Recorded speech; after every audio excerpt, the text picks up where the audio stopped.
magacayga waa Cabdiqaadir Maxamed waxaan ku noolahay wadanka Holland waxaan deganahay magaalada Utrecht halkaas oo uu ka furan yahay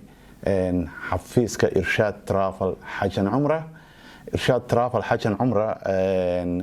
waa xafiis modern kana duwan xafiisyada kale ee qaada dadka xujayda ama dadka soo umraysanaya ee tagay beedka Allah iyo magaalooyinka kale ee mataqaana barakaysan sida Maka iyo Madiina aqsa laftigeeda oo aan hadda bilownay aniga ahaan waxaan ahay maamulaha Irshaad Travel Hajj and Umrah waxaan ahay anigu dadka hantiilayaasha kamidka ah ama leh agency-gan Irshaad Travel Hajj and Umrah waxaan kamid ahay asaasayaasha guud ahaan waxaan ku nahay 3 qof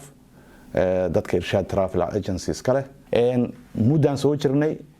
muddadii aan soo jirnay inta badan media dad yimaada maanan ahayn laakiin maanta sababta media nagu kaliftay inaan nimaadna waxay noqotay baahiyo jira iyo codsi nooga yimid ummadda Soomaaliyeed ay ku dhaqan wadanka Holland guud ahaan gaar ahaan magaalada Utrecht iyo nawaaxigeeda iyo guud ahaan wadamada kale ee Europe oo iyaga laftigooda aan xiriir la leenahay waan dad badan u suurtagelinay inaan qaadno geeyno goobaha barakaysan alxamdulillah ilaahay waa nagu guuleysiyay mar walbana anaga waxaan nahay manhin mataqaana dad hadafkoodu ah ganacsi laakiin waxaan nahay inaan ka dhabayno aan jecelnahay ummadda Soomaaliyeed riyadooda dadka niyada ku haya inay soo cibaadaystaan iyagoo si walwal la'aan ummadda waxaan eegnaa ama dadka raacaya mar walba jeebkoodana waa eegnaa kuma xisaabtanna hanti kaliya inaan dadka ka faa'iidno waxaan nahay dad u soo taagan inaan mar walba u qidmayno martida Allah martida Allah mar walba u qidmayna marka mar walba anaga waxaan noo muhiim duyuuf arrahmaan inaan mar walba u suurtagelino riyadooda ugana dhabayno walaal waxaan kaga duwanahay travelada kale ama agency-yaasha kale ee qaada xajka iyo mataqaana cimrada Irshaad kuma laha xafiis qura wadanka Holland wuxuu ku leeyahay wadanka Saudi Arabia magaalada Jeddah sidoo kale farac kale waxaan ku leenahay Maka laftigeeda oo halka ay noo fadhiyaan mataqaana shaqaale kale mar walbana yaani dadkaan anagu ka hayna kuma dhacaan meel qaldan waxay mar walba waxa suurta geliya qof kamid ah dadka xafiiska halkan Holland oo si raaca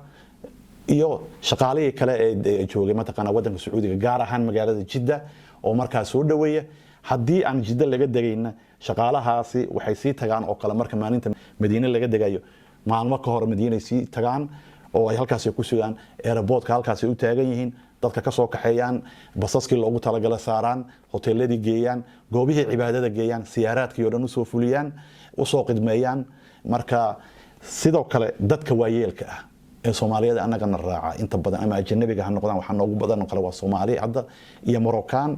Turkiga waa ku jiraan iyaga laftigooda waxaan mar walba u sameeynaa dadka mataqaana waayeelka ah inaan mar walba facility-ga aan u hagaajino xitaa haday xaalad caafimaad jirto oo aan gacanteena mar walba ku qabano ilaa ay soo gudanayaan wixii oo baxeen run ahaantii anaga dadka waxaan dajinaa inta badan oo aan geynaa 100% meel u dhow xaramka ugu yaraan ay noqonayso marka uu ka soo dego hoteelku dibadda uga soo baxo iyo xaramka in ka yar 5 daqiiqadood oo waa xuduud xaram marka waana hoteela 5 stars hoteelada inta markaan dadka geyno xaramka uga luqeyn karaan waxa ka yar 5 daqiiqo waa xaramku saaran yahay hotel walba Madiina laftigeeda hoteelada aan geyno waa hoteelo waaweyn waxa u dhow mataqaana Masjid an-Nabawi in ka yar kuwaana 3 daqiiqo qaar ka soo horjeeda meesha jiraan geyno horta way fududahay sida anagana loo soo xiriiri karo waxaana laga soo xiriiri karaa website-keena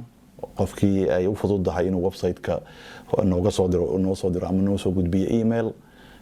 via email noogu soo diro cidii kale ay u fududahayna uma soo wici karaa telefoonada shirkadda oo aad ka heli kartaan website-keena ku wada qoran yihiin Google-ka ka heli kartaan sidoo kale xafiiskeena soo booqan kartaan hadda waxaan yaani idinku wargelinayaa qofkii magaalo fog ka imanaya waxa haboon intuu soo bixin inuu noo soo sheego si aan mataqaana aan ugu sii talagalno oo aan xilliga u imanayo maadaama aan mararka qaarkood ballama afis baraagay dadka u sameeyno inay nala joogan customer kale laga yaaba si aan u suurtagelino aan ugana dhigno ballantiisa si suurtagelino